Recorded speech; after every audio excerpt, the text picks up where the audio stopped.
আসসালামু আলাইকুম এভরিওয়ান। তো আজকে আমরা চলে আসলাম আরেকটি নতুন ব্লগ নিয়ে থোর দিয়ে এবং কাঁচা কলা দিয়ে ভর্তা তৈরি করার জন্য। তো আমি এবং আমার মামা চলে আসলাম থোর এবং কাঁচা কলা কালেকশন করার জন্য। তো কলা বাগানের দিকে চলে আসলাম কাঁচা কলা এবং থোর নিতে। তো ঘুরতেছি যে কোথায় কোথায় মানে কোন গাছে পাওয়া যায়, সব জায়গায় তো পাওয়া যায় না। তো দেখতে থাকুন আমাদের সাথে যে আমরা কিভাবে কাঁচা কলা সংগ্রহ করি, কাঁচা থোর সংগ্রহ করি।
আলহামদুলিল্লাহ গাইস, আমাদের থোর কালেকশন করা শেষ। আমরা বাসার দিকে যাব।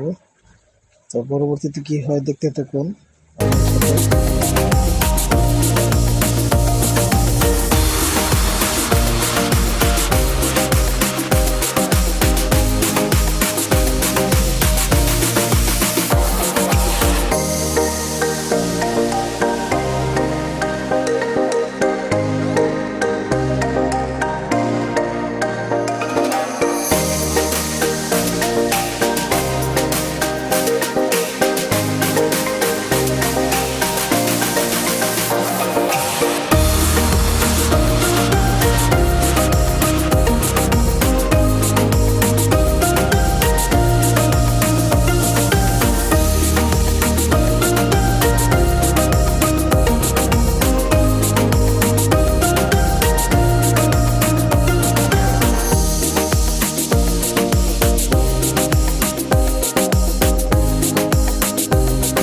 তো বন্ধুরা, আজকে এখানেই শেষ। ধন্যবাদ সকলকে। অবশ্যই লাইক, কমেন্ট, শেয়ার করে পাশে থাকবেন।